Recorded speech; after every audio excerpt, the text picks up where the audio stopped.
Bienvenidos a Efesios Discipulado. Hoy comenzaremos nuestra clase número 17, titulada Imposición de manos. Nuestras escrituras claves serán Hebreos 6 del 1 al 2. Recuerde, esta escritura estuvo con nosotros en la clase eh, de las obras muertas y hoy la continuamos viendo. También tenemos 1 de Timoteo 5:22 y 2 de Timoteo 1:6.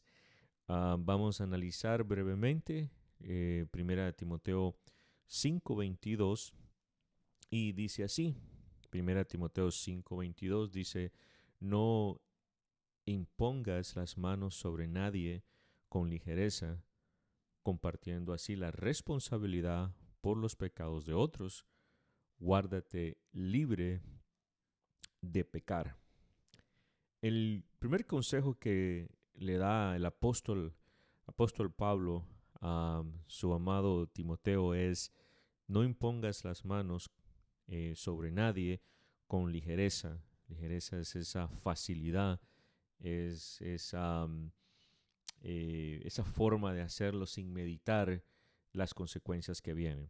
Se pueden evitar muchos problemas si al ordenar hombres para el oficio del Señor, nosotros lo hacemos con cuidado. Eso es lo que le está tratando de decir el apóstol a Timoteo. Ten cuidado, ten precaución.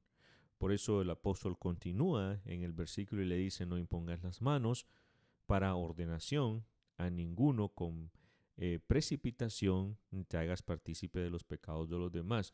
Consérvate puro, cuídate, le dice. Las indicaciones simbólicas de la impartición de dones que uno necesitará en el cumplimiento de los deberes de su oficio o del oficio de nosotros en el Evangelio han sido mencionados bastante en 1 Timoteo 4:14, que dice: no descuides el don espiritual que está en ti, que te fue conferido por medio de la imposición de las manos o por medio de la profecía con la imposición de las manos del presbiterio. Entonces, desde ya venía dándole unas advertencias a Timoteo que el don que él recibió fue por medio de la imposición de las manos, pero que había que tener cuidado al no hacer ligeros para hacerlo.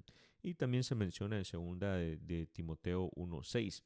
Esta tarea no debe de hacerse con precipitación. Las cualidades de los hombres que están siendo consideradas deben de ser completamente examinadas antes que puedan ser nominados o llamados o escogidos para el oficio en la obra del Señor.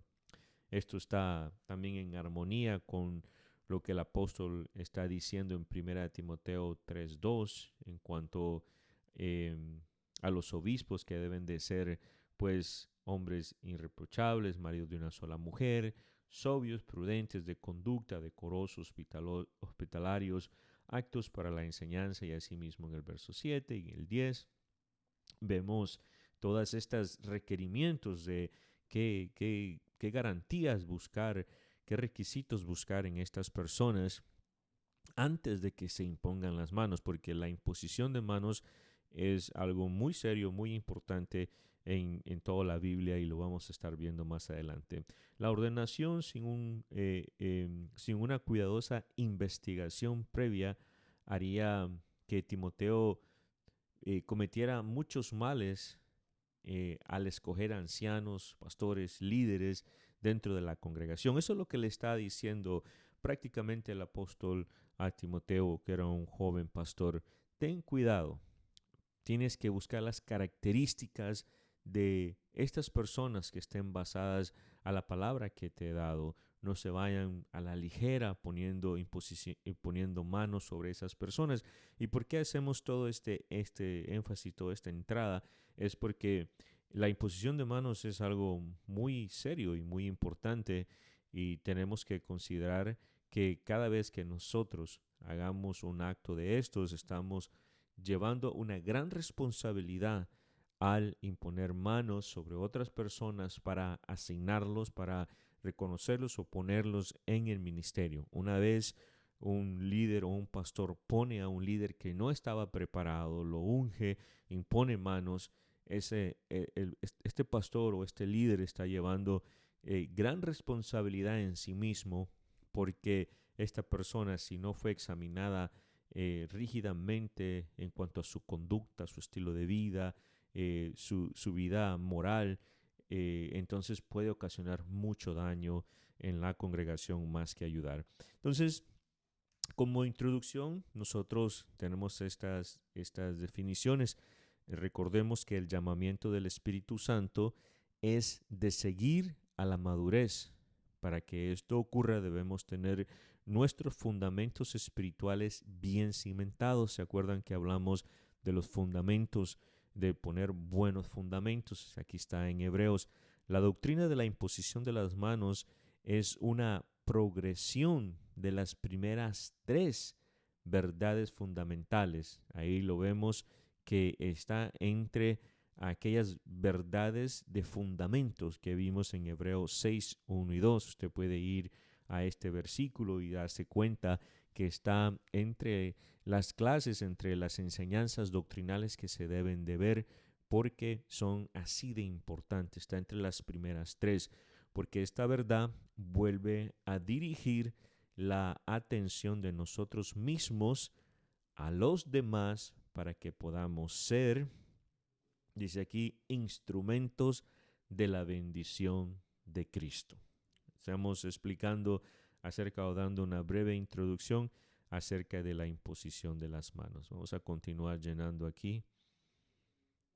Veamos, dice, poner el fundamento del bautismo del Espíritu Santo nos da la habilidad de ministrar en esta manera. La imposición de manos puede ser definida como un acto en que una persona pone la mano sobre el cuerpo de otra por algún propósito espiritual concreto de Dios. Propósito espiritual concreto de Dios.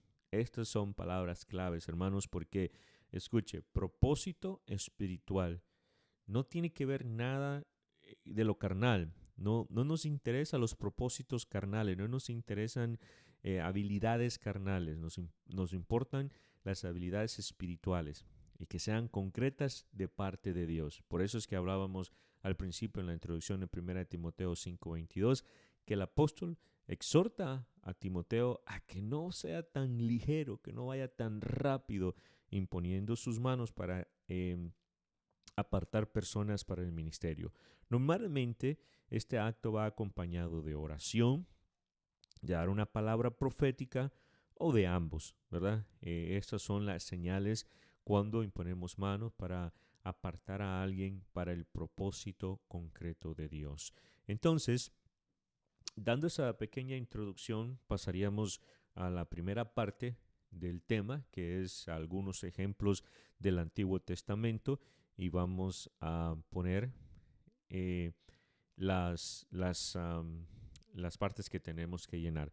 Número 1, mire, los israelitas imponían manos en sus sacrificios antes de matar los animales. ¿Para qué? Para significar la transferencia de pecado e identidad con la ofrenda por el pecado. Ellos ponían su mano sobre un animal puro, ¿verdad? Un animal sano, y esa era la transferencia del pecado del humano sobre el animal. Era la transferencia. Pero no es que cubría, perdón, eso solo cubría, no es que perdonaba, solo era para cubrir. En Levíticos 1, del 1 al 5 dice, el Señor llamó a Moisés y habló desde la tienda de reunión diciendo, habla a los hijos de Israel y diles, cuando alguno de vosotros traiga una ofrenda al Señor, traeréis vuestra ofrenda de animales del grano o del rebaño. Si su ofrenda es un holocausto de ganado, ofrecerá un macho sin defecto. La ofrecerá a la entrada de la tienda de reunión, para que sea aceptada delante del Señor. Pondrá su mano sobre la cabeza del holocausto y le será acepto para la expiación por él. Entonces, estas son algunas formas en que se usaba la imposición de manos en el Antiguo Testamento. Número uno era para la transferencia del pecado sobre la ofrenda, sobre el animal que era la ofrenda.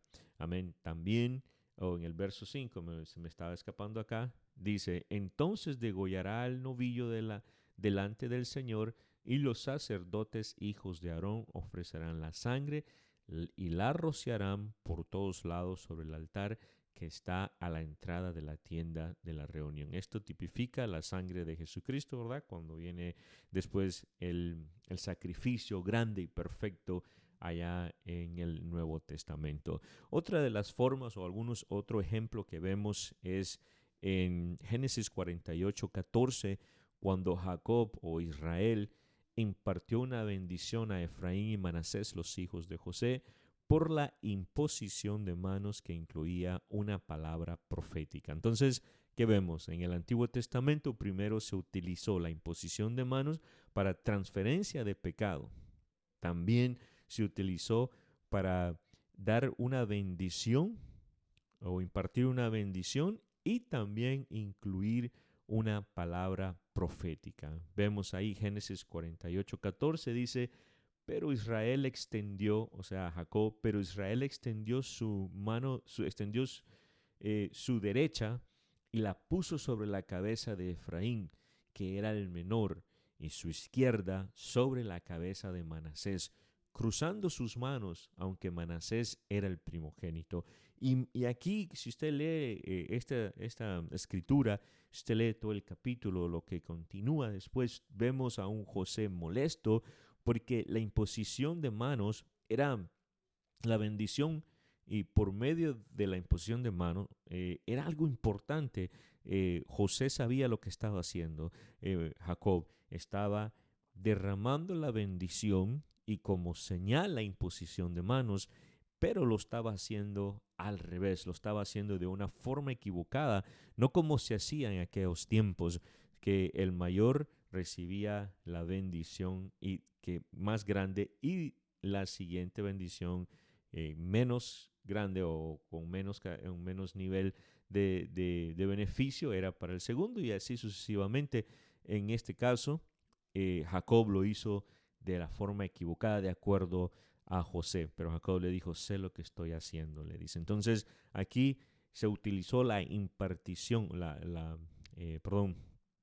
se utilizó la imposición de manos para impartir una bendición, incluyendo una profecía. Entonces, vamos a ver el tercer ejemplo en el Antiguo Testamento de cómo se utilizaba.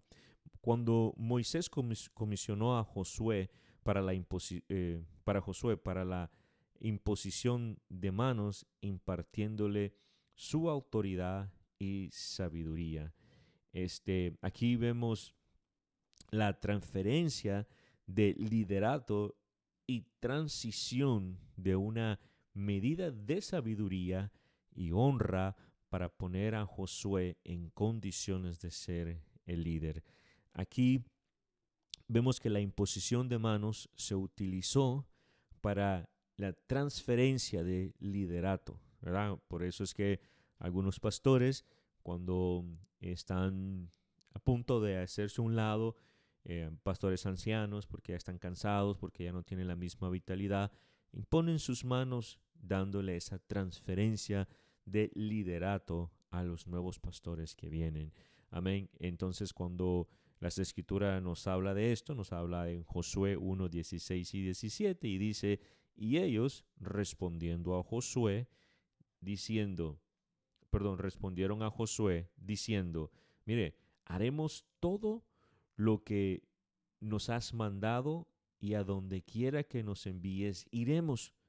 Como obedecimos en todo a Moisés, así te obedeceremos a ti, con tal que el Señor tu Dios esté contigo como estuvo con Moisés. Cuando Moisés unge a Josué, está haciendo una transferencia de liderato, y aquí está la gente diciéndole, cuando te impusieron las manos, cuando oraron por ti, cuando transfirieron tu liderato, esa transición tuvo que estar el Señor nuestro Dios.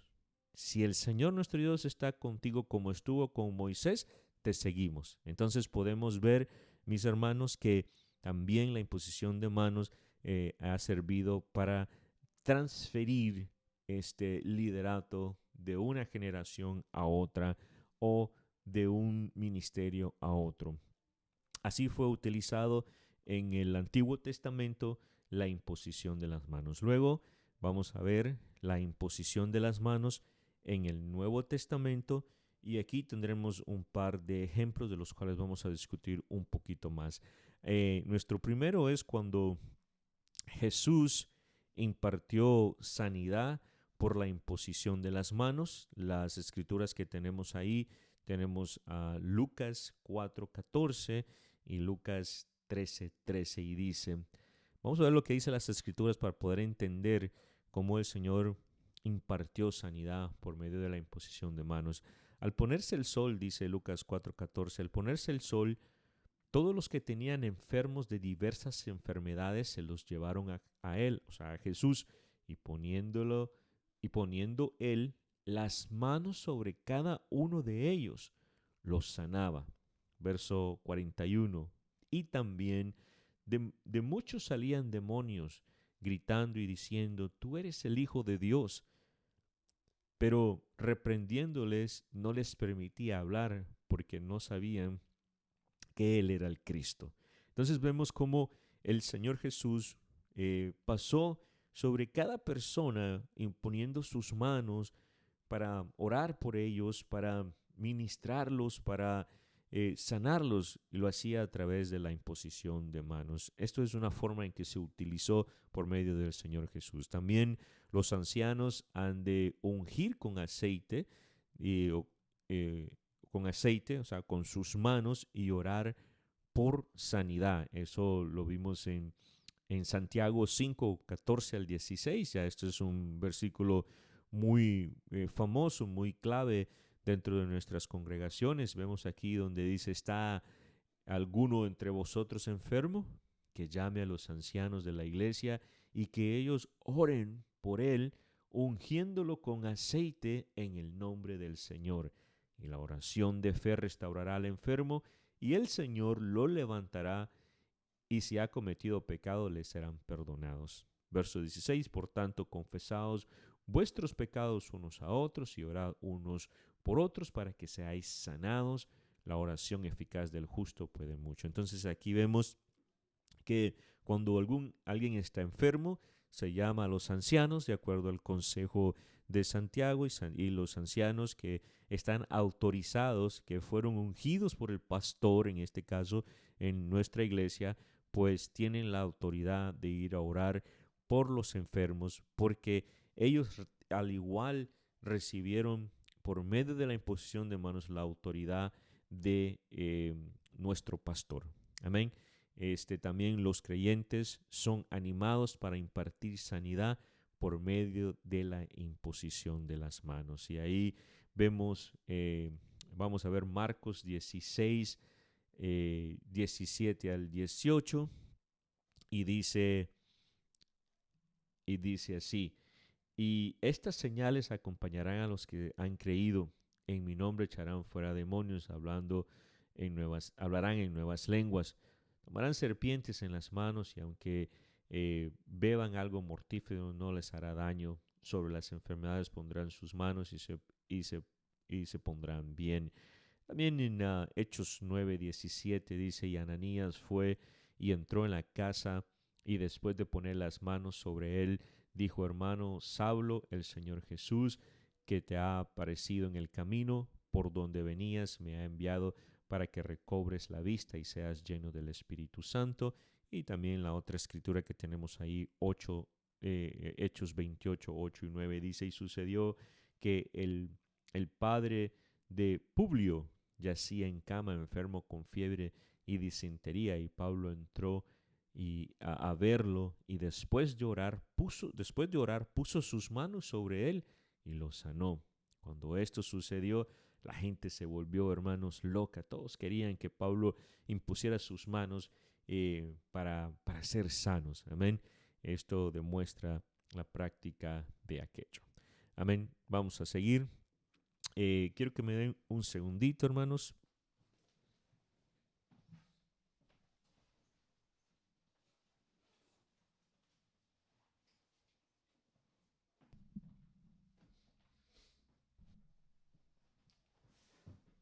Y en la segunda parte vamos a llenar, estamos viendo la imposición de las manos en el Nuevo Testamento, y este sería nuestro segundo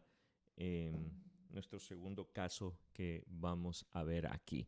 Entonces ahí tenemos las escrituras claves. Vaya buscándolo ahí en su Biblia, porque eso es importante que nosotros podamos leerla.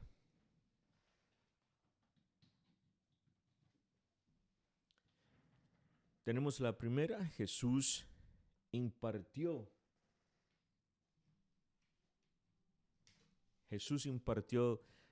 la bendición de Dios a los niños, y ahí tenemos a Mateo 19, verso 13 al 15, y dice: entonces le trajeron algunos niños para que pusiera las manos sobre ellos y orara. Y los discípulos le reprendían, pero Jesús dijo: dejad los niños y no les impidáis que vengan a mí, porque de los que son como estos es el reino de los cielos. Y después de poner las manos sobre ellos, se fue de allí. Jesús la utilizó para bendecir a los niños. Jesús puso sus manos sobre Juan y dijo: no temas. Allá en Apocalipsis 1:17, cuando lo vi, dice Juan, caí como muerto a sus pies, y él puso su mano derecha sobre mí, diciendo: no temas, yo soy el primero y el último. Puso sus manos para animarlo también. Vemos la diferencia, hermanos, de la imposición de las manos para bendecir en el Nuevo Testamento, para animar a Juan, para animarlo a que recobre fuerzas, para animarlo a que acuérdese que hay momentos donde uno está triste, donde uno está sin fuerzas para continuar, pero ahí la utilizó el Señor, puso sus manos. Solo con poner nuestras manos, recuerde que la fuerza, el cambio no está en nuestras manos, está en el espíritu correcto que nosotros andamos, porque personas pueden poner sus manos sobre nosotros, pero pueden andar un espíritu vacío, un espíritu incorrecto, un espíritu de contienda, y nosotros no vamos a sentir nada, no vamos a tener ningún efecto. Pero cuando se pone la mano con el espíritu correcto, el espíritu de Dios, entonces sirve para animar. En este caso, sirvió para animar. También vemos la tercera, para impartir el bautismo del Espíritu Santo.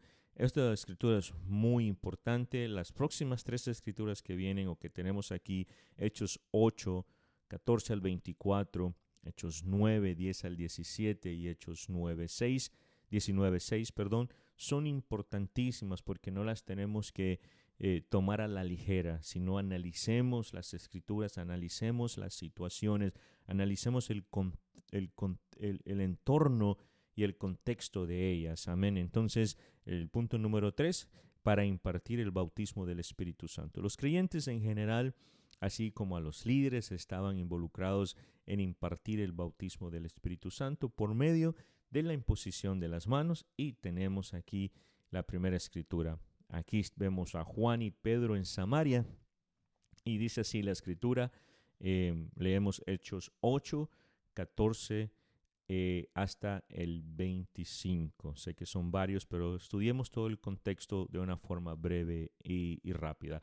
Cuando los apóstoles que estaban en Jerusalén oyeron que Samaria había recibido la palabra de Dios, había recibido la palabra de Dios, les enviaron a Pedro y a Juan, quienes descendieron y oraron por ellos para que recibieran el Espíritu Santo, pues todavía no había descendido sobre ninguno de ellos, solo habían sido bautizados en el nombre del Señor Jesús. Que había algo que estaba incompleto. Ellos tenían que haber sido bautizados en el nombre del Padre, del Hijo y del Espíritu Santo. Entonces, pero ellos solo han sido bautizados en el nombre de Jesús. Entonces, les imponían las manos y recibían el Espíritu Santo.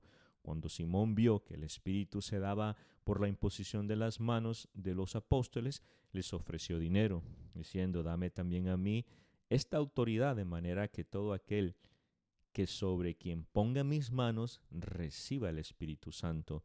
Entonces Pedro le dijo: tu plata perezca contigo, porque pensaste que podías obtener el don de Dios con dinero. No tienes parte ni suerte en este asunto, porque tu corazón no es recto delante de Dios.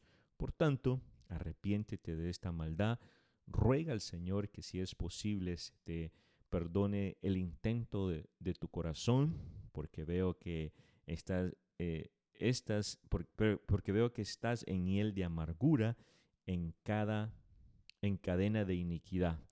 Pero Simón respondió y dijo: rogad vosotros al Señor por mí, para que no me sobrevenga nada de lo que habéis dicho. Y ellos, después de haber testificado, solamente hablaban la palabra del Señor e iniciaron el regreso a Jerusalén, anunciando el evangelio en muchas aldeas de los samaritanos. Ok, yo sé que al leer esta escritura usted me diría: hermano, los apóstoles impusieron las manos y el Espíritu Santo cayó sobre ellos. Pero también, yo le voy a decir, es cierto, es bíblico, usted lo está diciendo, pero tenemos que analizar el entorno y el contexto de todo esto. Porque, primero, número uno, quienes predicó fue Felipe, uno de aquellos ¿cómo se llama? Diáconos que escogieron para poder servir, ¿verdad? ¿Se acuerda? Él es uno de los 7. Entonces, número 2, ellos recibieron la palabra, recibieron a Jesucristo, pero no recibieron el bautismo del Espíritu Santo, no recibieron el Espíritu inmediatamente. ¿Había algún problema con Felipe? No. Lo que sucedía es que tenemos que entender el contexto, el entorno histórico, ¿verdad? Los samaritanos y los judíos no se llevaban, no se entendían. Entonces, ellos eran dos grupos, hermanos, que no se toleraban, no se podían ver. Porque, número uno, los samaritanos adoraban en los lugares altos y adoraban de una forma incorrecta, de acuerdo a los judíos. Los judíos creían que los samaritanos no eran judíos, entonces había ese conflicto. Pero ambos grupos estaban saliendo de la religiosidad, estaban saliendo de la falsa adoración y estaban si usted puede ver, cuando dos carriles se convierten en un solo. Y entonces aquí es donde se comienza un solo carril con los samaritanos y los judíos. ¿Cómo se lograba eso? Era a través del Espíritu Santo, a través de una reconciliación de razas o una reconciliación de relaciones por medio de los samaritanos y los judíos. ¿Cómo? Los judíos no toleraban a los samaritanos y los samaritanos no toleraban a los judíos. Pero el Espíritu Santo era necesario para los samaritanos. Quienes lo tenían eran los judíos. Y quienes se los tenían que dar eran los judíos a los samaritanos. Por eso el Señor permitió esta obra que fuese así. Porque si usted lee Hechos 10:44, usted se da cuenta que los gentiles recibieron el Espíritu Santo inmediatamente que recibieron la palabra y creyeron. Pero eso eran los gentiles. Para los samaritanos, Dios estaba buscando una reconciliación y tuvo que traer a los apóstoles, quienes eran hombres de autoridad. Cuando los otros apóstoles y la iglesia se diera cuenta que los samaritanos también habían recibido el Espíritu Santo, iban a preguntar: ¿cómo? Pues lo recibieron por medio de la imposición de las manos. ¿De quién? De los apóstoles.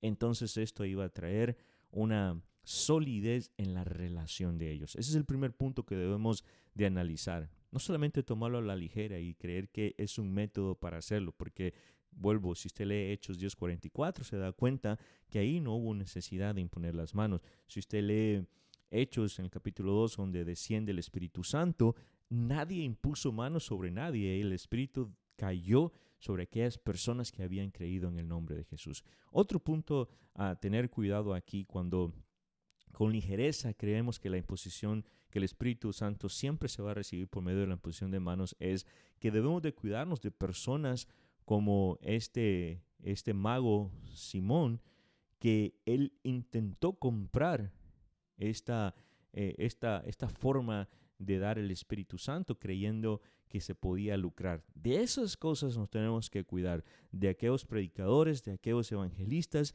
que vienen a vendernos la unción del Espíritu Santo, que vienen a vendernos el fuego del Espíritu Santo a través de la imposición de las manos de ellos y una ofrenda, y dar esto y dar lo otro, porque estamos cayendo en el error de lo que vimos aquí en el mago Simón. El mago Simón estaba imaginándose en que él iba a recobrar su nivel de confianza dentro del pueblo, porque este era un mago que hacía muchas mentiras y tenía al pueblo engañado. Después se convierte, pero todavía tenía ese ego en su corazón. Entonces, aquí hay dos puntos importantes que debemos de cuidarnos.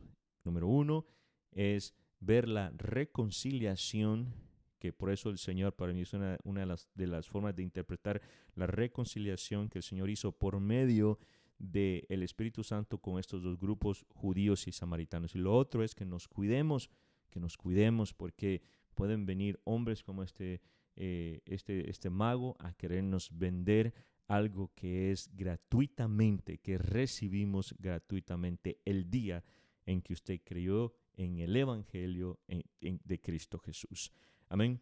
Vamos a seguir al próximo, que es el número, creo que aquí me salté uno, perdón.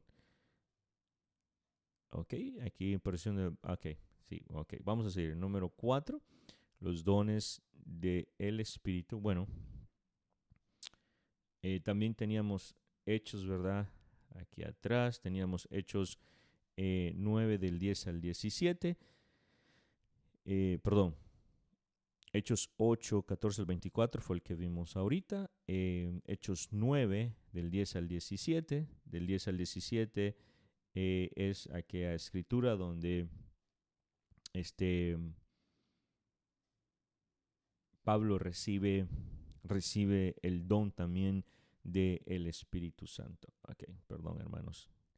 Quería explicar esta escritura también. Hechos 9, 10 al 17. Y dice: había en Damasco cierto discípulo llamado Ananías, y el Señor dijo en una visión a Ananías, y él dijo: heme aquí, Señor.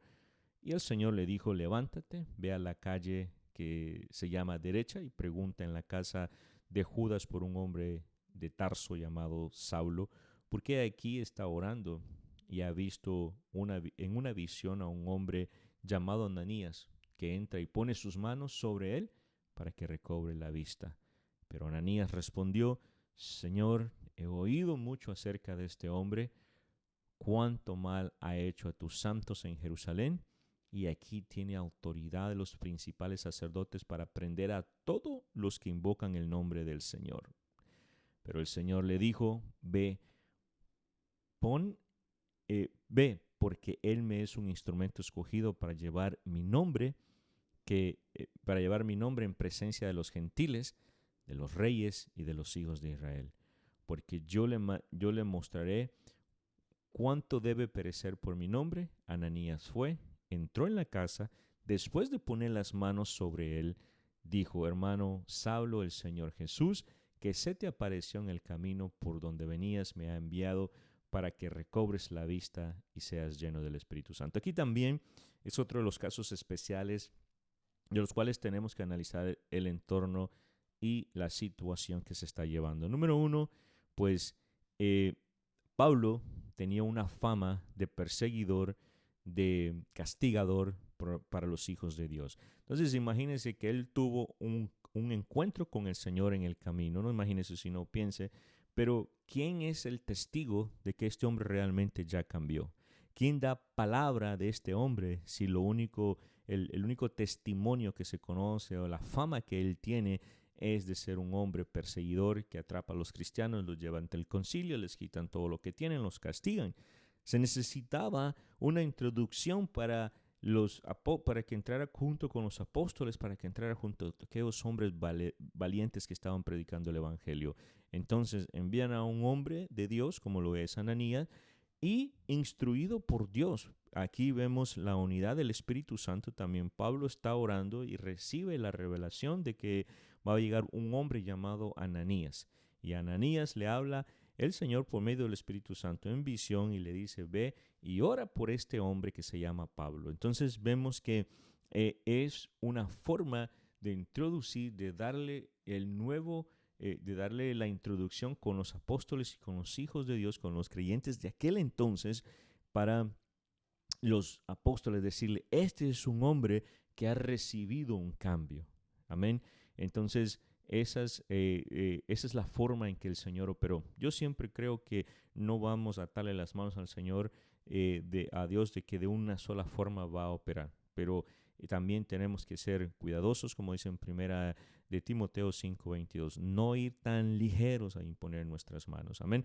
Al igual que en Hechos 19:6 vemos en cuanto Pablo les impuso las manos, dice, vino sobre ellos el Espíritu Santo hablando en lenguas, profetizaron y eran un total de 12 los hombres. Aquí está hablando de los discípulos de Juan, los cuales solo tuvieron el bautismo para arrepentimiento, mas no tuvieron el bautismo del Espíritu Santo. Era necesario porque estos discípulos estaban dispersos ya después de la muerte de su líder Juan.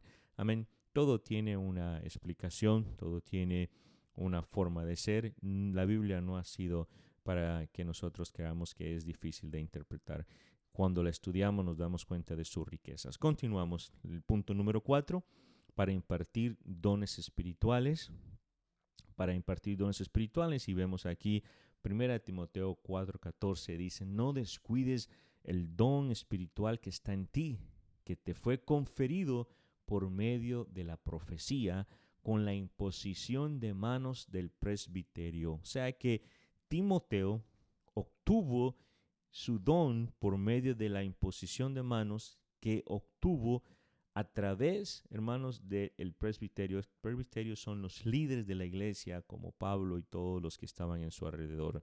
Número 5, para apartar gente para una obra específica. Los obreros del Señor que son establecidos son apartados para una obra específica por la imposición de manos, lo que imparte una unción específica para cumplir esa obra. Se recuerda en Hechos 13, versículo 2 y 3 dice, mientras ministraban al Señor y ayunaban, el Espíritu Santo dijo, apártame a Bernabé y a Saulo para la obra a la que os he llamado. Entonces, después de ayunar y orar y haber impuesto las manos sobre ellos, los enviaron. Amén. Hay muchos hombres de Dios que han sido enviados a misiones en países sumamente difíciles, sumamente hostiles para predicar, y han sido apartados por el Espíritu Santo. Los líderes, los pastores o los presbíteros han puesto sus manos sobre estas personas y las han encomendado. El también comisionar diáconos, se recuerda en Hechos 6, del 1 al 6, también lleva consigo la imposición de manos por parte del liderato. Nótese que los líderes escogen a hombres llenos de fe, sabiduría y llenos del Espíritu Santo para desempeñar papeles de liderazgo, incluso en las áreas de trabajo más prácticas en la iglesia. Una vez más, los felicito por su esfuerzo de estar aprendiendo la palabra de Dios. Hoy estamos en la primera parte de la imposición de manos. Esta clase se llevará a cabo en 2 partes. Ahorita hemos visto la primera y, si Dios nos permite, la próxima semana estaremos estudiando la segunda parte. Ya sabe, cualquier pregunta, hable con su líder. Sé que su líder podrá ayudarlo. En caso que él no tenga la respuesta, pues nuestro pastor está a la orden. Bendiciones y nos vemos la próxima semana.